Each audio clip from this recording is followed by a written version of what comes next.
La première biennale d'architecture et de paysage de la région Île-de-France est ouverte au public depuis le 4 mai 2019. L'occasion pour le château de Versailles d'organiser l'exposition Versailles, architecture rêvée. Le titre de l'exposition, Architecture rêvée, a été choisi parce qu'il évoque tous ces projets qui ont été justement rêvés par les souverains, par les architectes qui les ont proposés et qui auraient donné à Versailles, au château de Versailles, un tout autre visage, un visage rêvé. Depuis le début de sa construction en 1623, le château de Versailles fait l'objet de toutes les convoitises. Les architectes, comme les souverains, veulent marquer ce lieu emblématique de leur empreinte.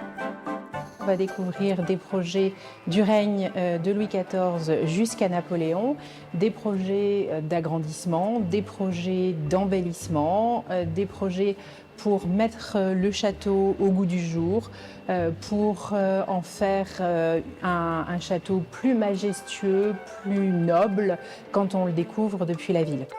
Des idées de fabrication simples ou plus complexes, ce sont en tout plus de 100 dessins, plans, constructions ponctuelles et utopiques qui sont rassemblés.